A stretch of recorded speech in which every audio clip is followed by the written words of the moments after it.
ভান্ডারে টাকা না পেয়ে আইসিডিএস সেন্টারে তালা মারল এলাকার মহিলারা। এই বিষয়ে রুনু মণ্ডল জানান, আপনারা কোথায় তালা মারলেন?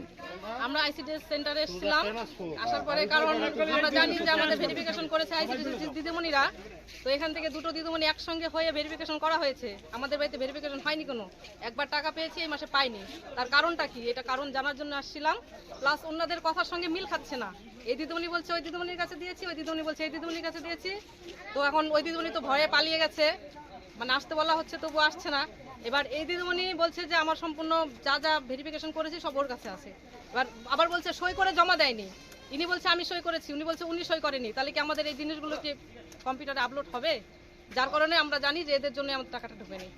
তো আপনারা যার জন্য কি আইসিডিএস সেন্টারে তালা মেরেছেন? হ্যাঁ। তো আপনারা কি চাইছেন? আমরা চাইছি আমাদের এই মাস থেকে যেন অন্নপূর্ণা দেওয়া হয়। এখন কে দিবে সেটা সঠিক তদন্ত হয়ে, এখন কে দিবে আইসিডিএস দিদিমণি দিবে না কে দিবে সেটা আমরা জানি না, কিন্তু আমরা সঠিকভাবে সঠিক তদন্ত করে আমরা যেন এই মাস থেকে টাকাটা পাই। আপনার নাম? রিঙ্কু মণ্ডল। বাসনা সিংহ জানান, সেন্টারে তালা কি জন্য মেরেছেন? সেন্টারে দিদিমণিরা আমাদের ফাইল নিয়ে জমা দেয়নি না কি করছে, মোবাইলে দেখছি তো মোবাইলে বলছে যে ফাইলই জমা দেয়নি। মোবাইলে দেখা যাচ্ছে কোনো ভান্ডারি পাইনি। 2 মাস পেলাম, এই মাসে কেন পাবো না? আমাদের রানিং অবস্থা কেন পাবো না আমরা? তাহলে কার্ড ভুলের জন্য আজকে পাচ্ছেন না?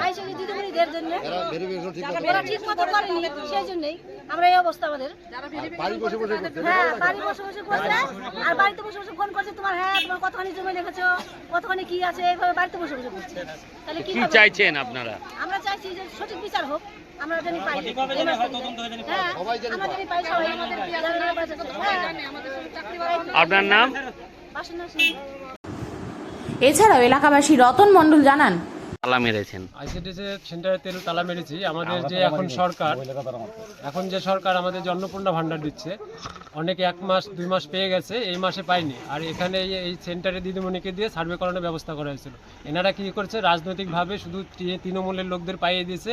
আমাদের এই 2 বুথে যে বিজেপি আছে তাদের এই বঞ্চিত করেছে এখান থেকে। তারা পাওয়ার উপযুক্ত, একবারে গরিব মানুষ।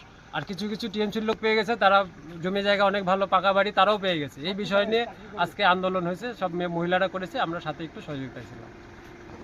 আপনারা কি চাইছেন? আমরা চাচ্ছি অবিলম্বে এটার তদন্ত হোক, আর এই 2 আইসিডিএস এর সেন্টারের দিদিমণিকে সাসপেন্ড করা হোক।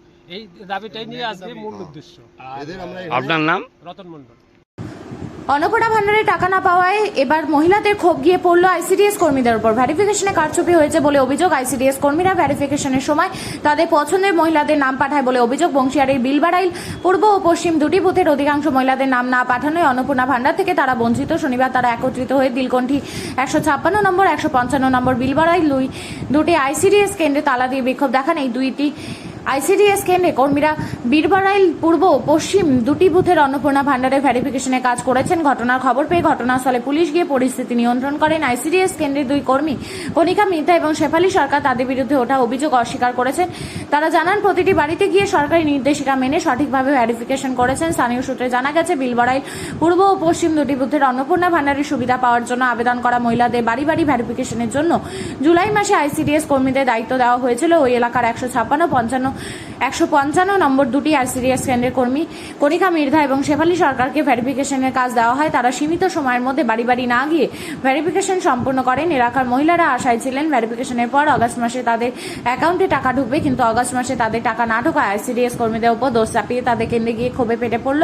বাসনা সিংহ বলেন, 2 মাস টাকা পেয়েছে, ভেরিফিকেশনের পর আগস্ট মাসে টাকা পায়নি। দিদিমণিরা ঠিকমতো ভেরিফিকেশন করেনি, সঠিকভাবে ভেরিফিকেশন হোক।